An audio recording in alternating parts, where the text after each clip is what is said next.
रविवारी मध्यरात्री नांदेड जिल्ह्यात जो अतिवृष्टी सदृश्य पाऊस झाला त्यामुळे हसनाळ गावाला सर्वात जास्त फटका जो आहे तो बसलेला। जवळपास 5 लोक जे आहेत या अतिवृष्टी सदृश्य पावसामध्ये वाहून गेलेले आहेत आणि या ठिकाणी मदत कार्यासाठी जे आहे आता आर्मीला प्राचारण करण्यात आलेलं आहे। सैन्य दलाची तुकडी जी आहे ती या हसनाळ गावामध्ये जात असल्याचं आपल्याला पाहायला मिळतं। खरं तर नांदेड जिल्ह्यातल्या मुखेड तालुक्यातल्या जवळपास 5 ते 6 गावांना जे आहे ते लेंडी नदीतलं जे पाणी जे आहे ते वाढल्या कारणानं पुराची परिस्थिती जी आहे ती निर्माण झालेली होती आणि यानंतर 5 ते 6 गावं जी आहेत ती अक्षरशः वाहून गेल्याचं चित्र जे आहे ते निर्माण झालेलं आहे। खरं तर लेंडी धरणाचं जे काम आहे ते अंतिम टप्प्यात आहे आणि त्यामुळं या धरण क्षेत्रातले जे बाधित गावं आहेत त्या ठिकाणी मोठं नुकसान जे आहे ते या ठिकाणी झालेलं आपल्याला पाहायला मिळतं। विशेषतः हसनाळ हे जे गाव आहे त्या ठिकाणी संपूर्ण 4 ते 5 गावांचा जर आपण विचार केला तर 250 ते 300 लोक जे आहेत ते रात्री पुराच्या पाण्यात अडकून पडलेली होती।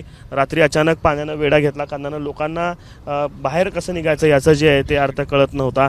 त्यानंतर हे सगळे जे पाणी आहेत ते लेंडी धरण प्रकल्पाचं काम अंतिम टप्प्यात आलं असल्यानं गळभरणी झाल्यामुळं 30% पाणी जे आहे ते अडवण्यात आलेलं होतं आणि 15 ऑगस्टपासून सतत 3 दिवस संततधार पाऊस जे आहे ते नांदेड असेल लातूर असेल या सगळ्या भागामध्ये पडतो आणि कर्नाटक राज्यात देखील झालेल्या मोठ्या पावसामुळं 18 ऑगस्टच्या रोजी पहाटे 1 ते 2च्या दरम्यान अचानक धरणातला पाणीसाठा वाढला आणि त्यामुळं धरणाच्या बुडी क्षेत्रातले जे रावणगाव, हासनाळ, भासवाडी, भेडीगाव, बुद्रुक, भिंगोली या गावात 4ही बाजूनं पाण्यानं वेढा दिला आणि आता प्रशासनानं या सगळ्या लोकांना बाजूला काढलेलं आहे आणि आत्ता या गावामध्ये मदत करण्यासाठी आर्मीला जे आहे ते पाचारण करण्यात आलेलं आहे। सैन्याची जवळपास 90 लोकांची तुकडी जी आहे ती हसनाळ गावामध्ये रवाना करण्यात आलेली आहे। आर्मीची ही तुकडी आपण या ठिकाणी हसनाळ गावामध्ये जाताना आपण बघतोय।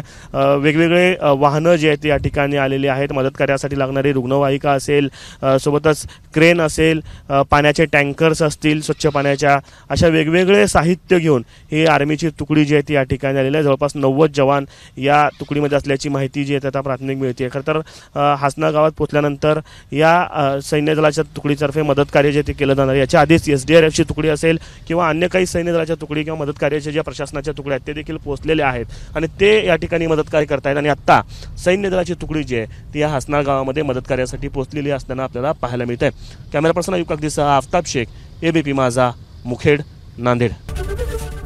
ABP माझा, उघडा डोळे बघा नीट।